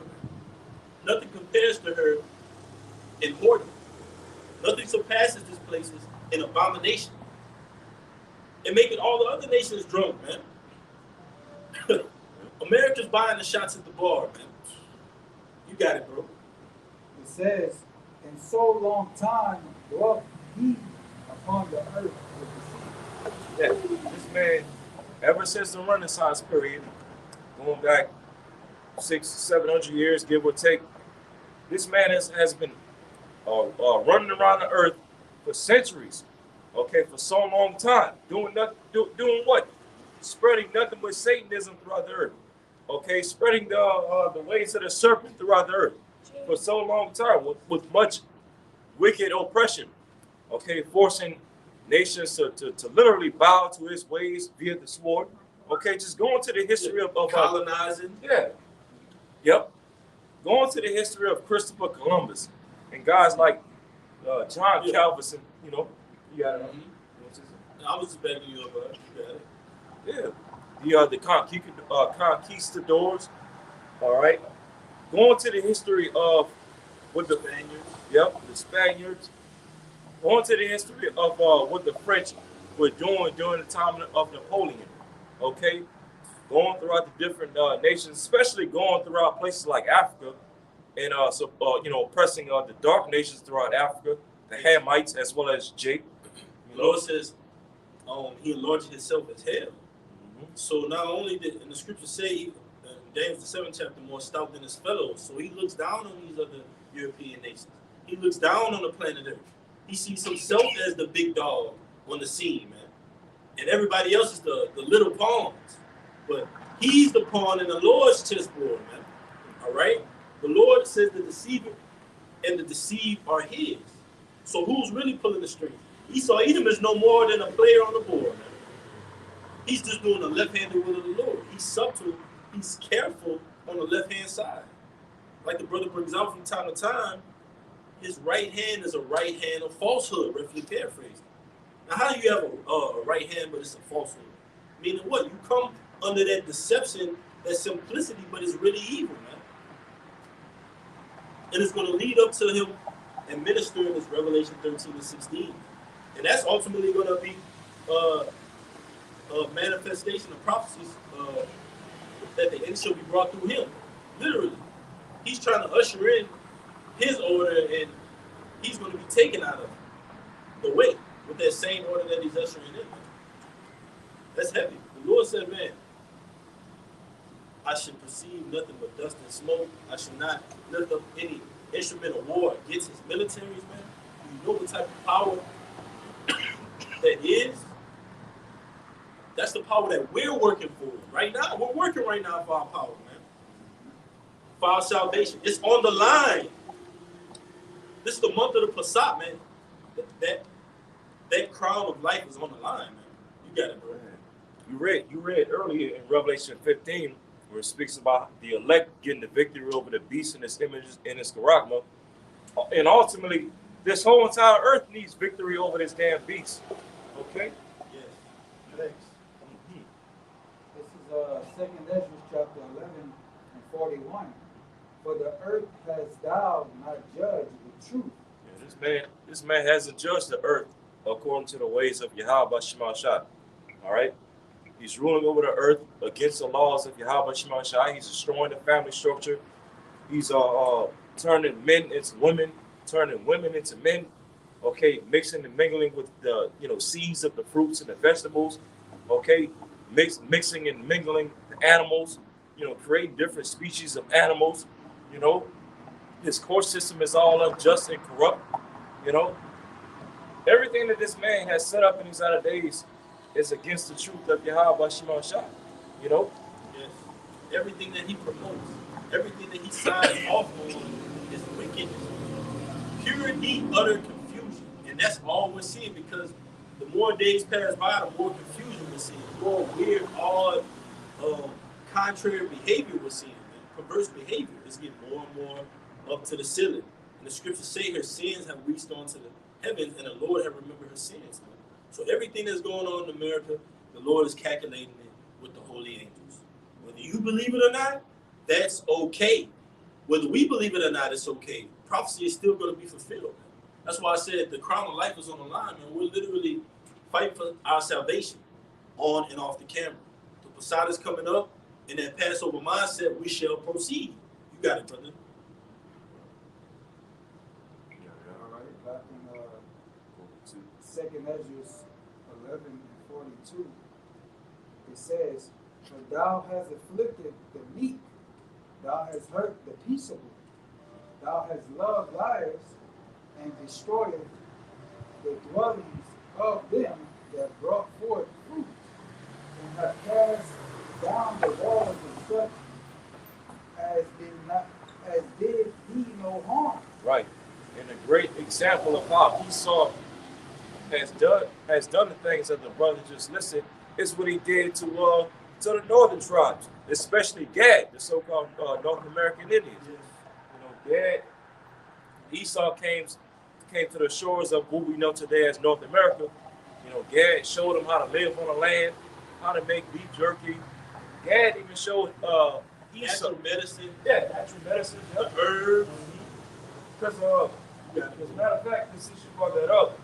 Because when you go into the history, like when these Edomites, when they came from Great Britain onto what we know today as the Americas, the so-called New World, as they called it back, back during that time, a lot of them Edomites were dying on the journey as they were crossing the Atlantic.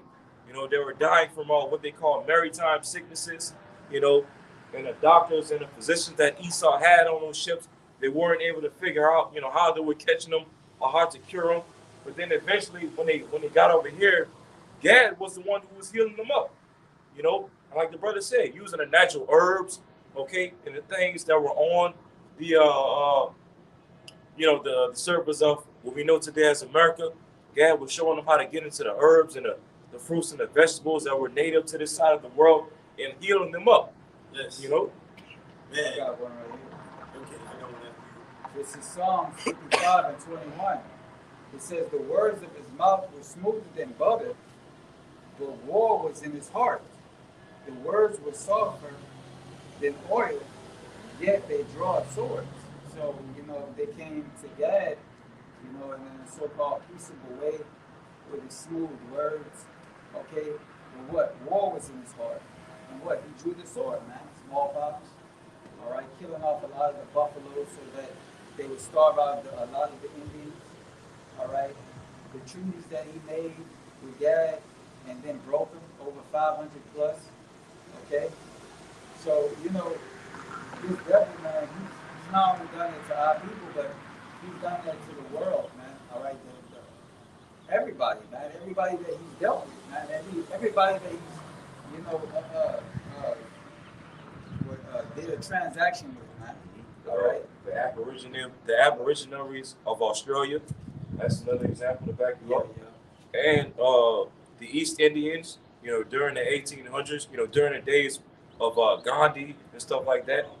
Elam was over there, making deals with the British, trading particular things with them. And what were the British doing in return? Okay, during the 1800s, oppressing them, okay, dismantling their governments, doing all types of wickedness to them. Can I make a quick point?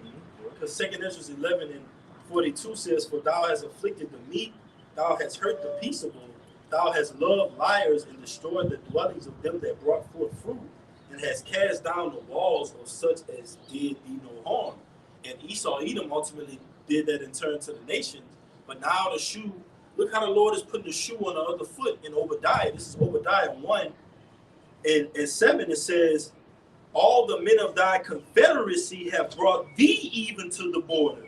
The men that were at peace with thee have deceived thee and prevail against thee. They that eat thy bread have laid a wound under thee. There is none understanding in him. And it said that Esau, he was hurting the peaceable. So now the Lord put the shoe on the other foot. Now those that were at peace with you, now they're getting ready to hurt you. All right? That's right, brother. So we see through prophecy, the Lord can turn the king's heart to where the way it goes. And the Lord can turn the scene where the way it goes. Of making someone in rulership 1 minute and then the next minute they're a slave. That power is given to the Lord, man. And that's just the shift that we're seeing right now. This extension of the Roman Empire is being cast down and the righteous are being put back into the judges' seats. You got it, bro. This is James chapter 5, verse, let's start at 1. It says, go to now, ye rich man, weep and howl for your miseries that shall come upon you. It says, your riches are corrupt, and your garments are moth-eaten. Your gold and your silver is cankered, and the rust of them shall be a witness against you, and shall eat your flesh as it were fire. It says, ye have heaped treasures together for the last days.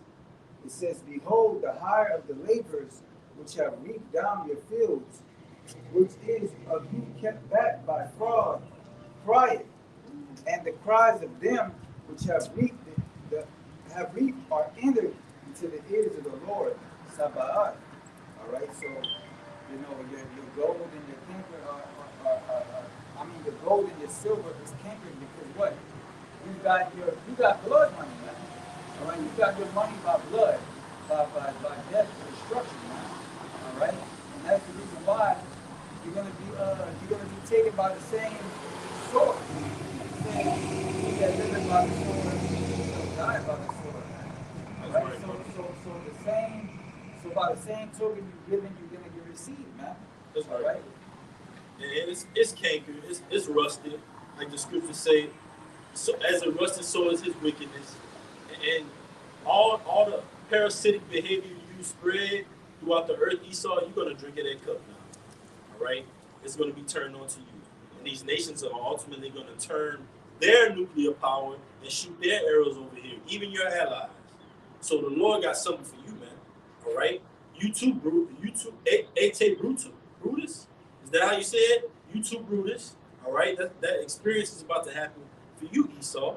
All right, you got it, bro. I got one. This is Revelation 18:6.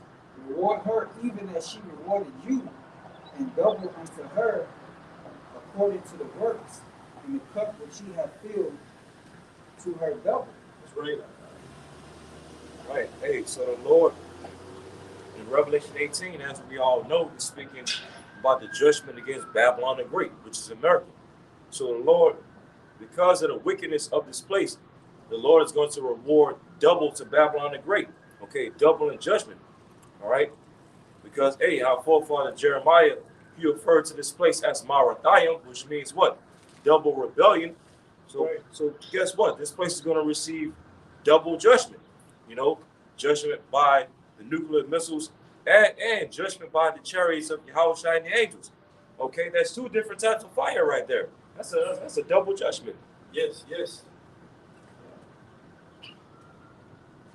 We go back to 2 Corinthians 11, 43. This is 2 Ezra 11:43. It says, wherefore is my wonderful building come up. 2 Ezra 11:43. It says, wherefore is my wrongful. Therefore is thy. Therefore is thy wrongful building come up unto the highest, and thy pride unto the mighty. Right. Your sins have reached up unto the heavens. You know? So all these wrongful dealings, all right, injuries and unjust gain that Esau has done, okay, throughout since the Renaissance up until now, it's all has come up to Yahweh Shemashah in these latter days. You know, and that's why the Lord is making that inquisition. You know, because you got to think about it. Let's say you have a building, right, that's multiple stories high. If you have a bunch of ruckus that's going on towards the lower floors of the building, then ultimately the head of that building or whatever that sits at the top floor, he's going to hear all that ruckus and he's going to wonder what the hell's going on down there. Let me see what's going on down there. Well, that's what the Lord is doing. Okay, the Lord is hearing all this ruckus being done on the earth via the angels, as well as his elect sign and crying and reporting these things back to the Lord. So now the Lord is making inquisition to see all the ruckus that's going on in the earth and see who's behind it. Okay? And that's Esau eating through this beast system.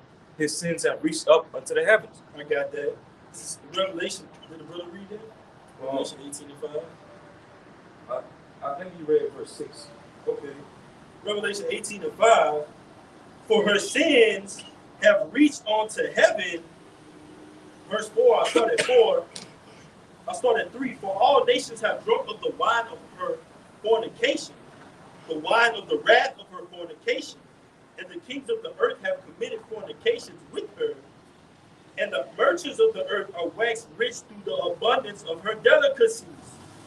And I heard another voice from heaven, saying, come out of her, my people, that ye be not partakers of her sins, and that ye receive not of her plagues. For her sins have reached unto heaven, and God hath remembered her iniquities. Yep. So all the sins of Esau, Edom, especially through America, has reached up into the heavens.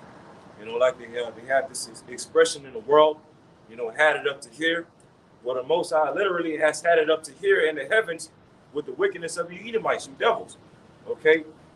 Destroying his people, destroying the earth, destroying the nations, putting all this poison all over the earth, destroying the foods, okay, destroying the water, destroying the family structure. All right, all these things. The Lord said that he's had it up to here with all your wickedness, had it up to the heavens. You see? Which is why, as a reason, the very next verse after that, the Lord's going to reward you double, bring double destruction upon you. Yes,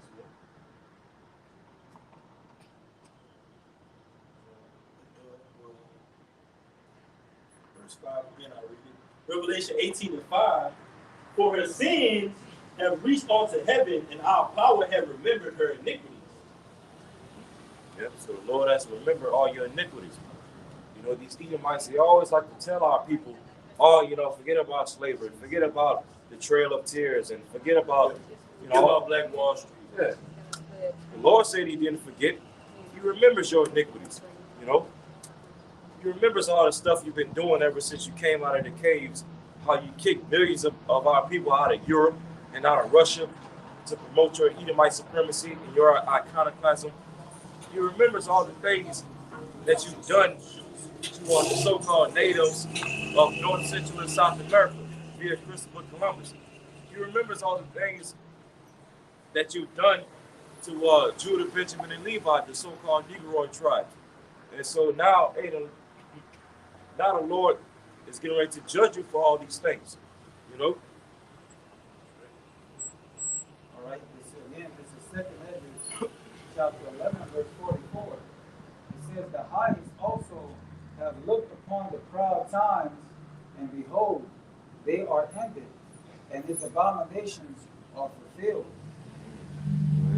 And therefore fear no more thou eagle, nor thy horrible wings, nor thy wicked feathers, nor thy merciless hands, nor thy hurtful claws, nor all thy vain body.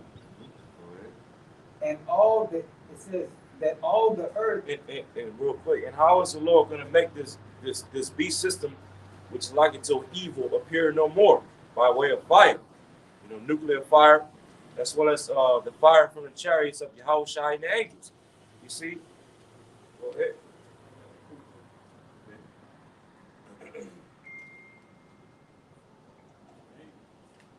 This is the book of Psalms, chapter 75, because we was going into it earlier about that beast, that dragon, all right, that extension of the Roman Empire, which is America. This is Psalms 75, and I'll start at verse 8. For in the hand of the Lord there is a cup, and the wine is red. The scriptures say Babylon had been a golden cup in the Lord's hand. It says it is full of mixture, and that mixture is talking about the indignation of the Lord. You got the holy prophets on the scene coming out with that fire, and ultimately that indignation of Yahweh Shimei Shai is going to be a part of that fire and that wrath. All right. Scriptures say this book is filled with lamentations, mournings, and woes. The scriptures also say, I believe it's in the book of Ecclesiastes, or Sirach, it says it's better to go into the house of mourning than the house of mirth. All right. So what are you, the prophets of doom? Yes, man. All right. This is a time that you have to have war before peace, man. Ecclesiastes, the 3rd chapter says there's a time and a place, a season for everything. All right. We're not in the season of mirth. We're in the season of a spiritual battle, a spiritual warfare. All right. So it says, Psalm 75 and 8 again, for in the hand of the Lord there is a cup, and the wine is red. It is full of mixture, and he poured out of the same. But the dregs thereof, all the wicked of the earth shall wring them out and drink them. Starting with Esau, Edom, the border of wickedness. Verse 9, but I will declare forever, I will sing praises to the power of Jacob. Verse 10, all the horns of the wicked also will I cut off, but the horns of the righteous shall be exalted. Because it said, and therefore, 2nd Ezra 11 and 45, and therefore appear no more thou eagle, nor thy horrible wings, nor thy wicked feathers, nor thy malicious heads, nor thy hurtful claws, nor all thy vain bodies. And you go into this chapter, earlier it's going into the different feathers, all right? Going into the ancient Roman Empire, man, the different Caesars, emperors, if you will, ultimately.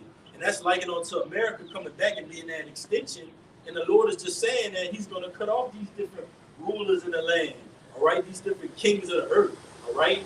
The international banking families. The Lord is going to cut off your system, all right? And it's going to be cast into that lake of fire, man. So it says, basically in Psalm 75th chapter, the Lord is going to cut off the horns of the wicked, all right? The EU, NATO, 7 heads and the 10 horns, liken unto that great eagle, all right?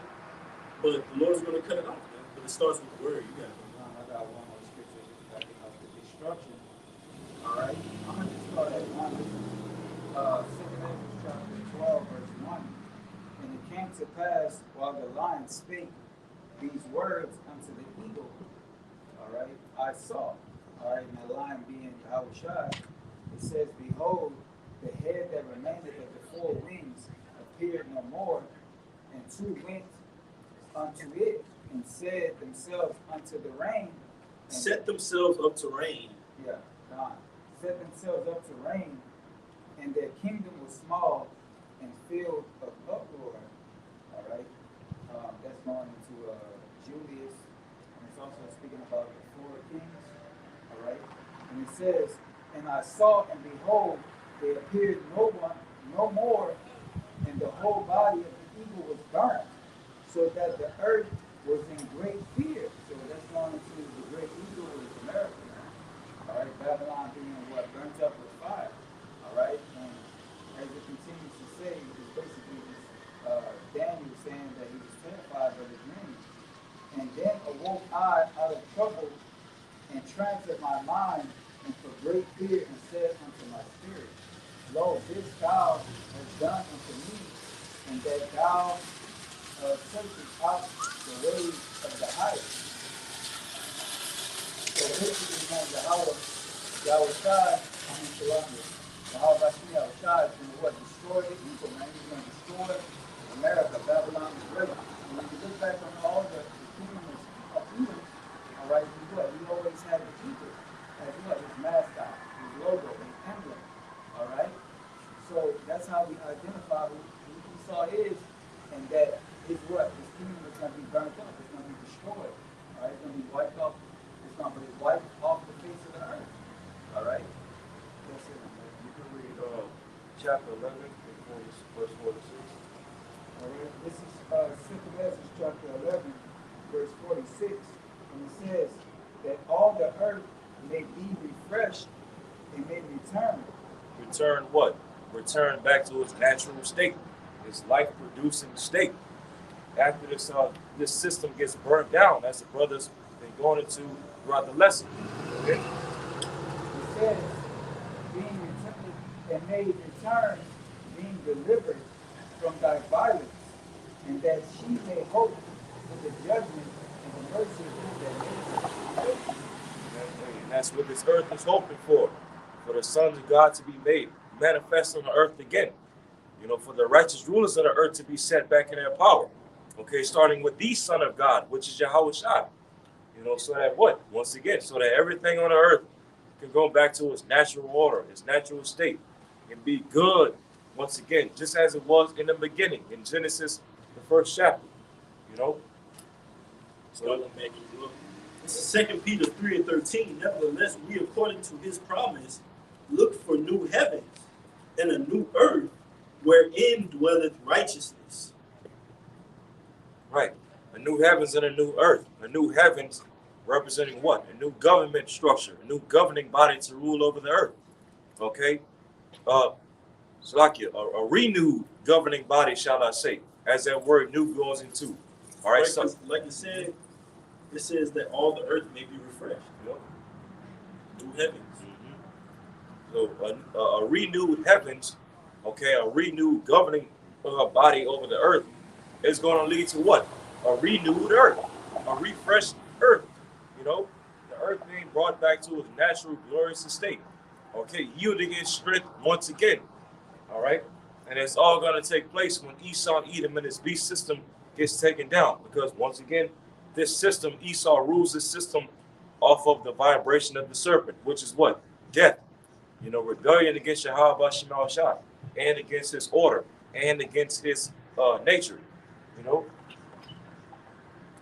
I got one more scripture here. This is Romans 8 and 19, it says, "For the earnest expectation of the creature waited for the manifestations of the sons of Yahweh." Yeah.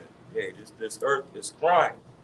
Hey, this earth is sighing and crying, just like we're sighing and crying day and night. Well, the physical planet Earth itself is sighing and crying against this wicked rulership. Okay, crying out to the Lord to make manifest His sons once again, starting with His begotten Son, Yahushua.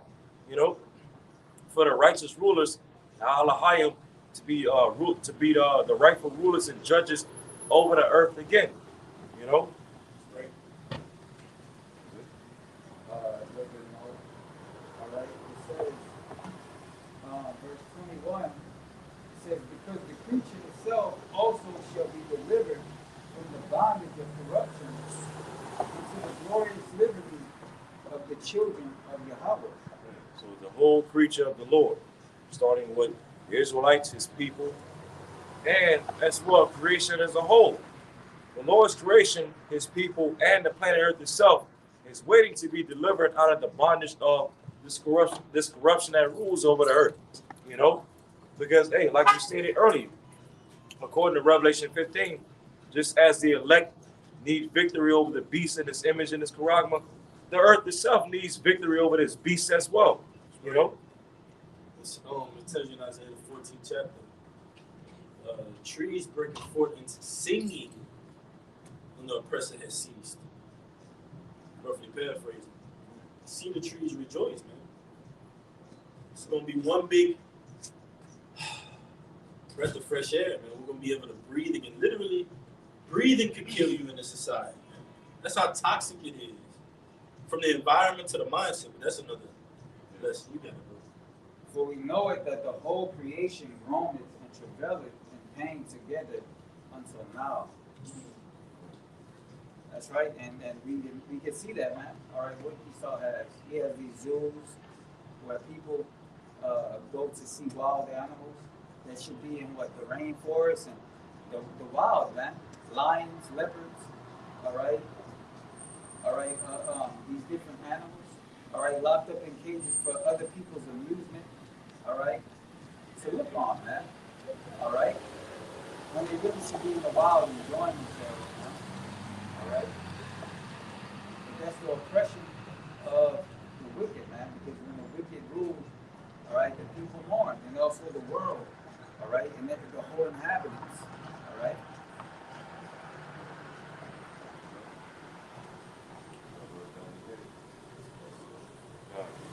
Okay, so Lord willing, this camp speaking was edifying. All right, we already turned and faced the east. So we want to give all praise and glory to Yahweh, Ba'ashem, Yahushua, Ba'ashem, Rakadash. double honors to our apostles, bishops, and elders of Great Millstone who rule well, as well as teach well. And also peace and salutation to the hopeful elect of the nation of Israel, scattered throughout the four corners of the earth. All right. Kwam Yashala. Kwam Yashala. Baba Ba. Baba Ba. Till next time, Shabbat Shalom. Shabbat Shalom. Till next time, Shabbat Shalom.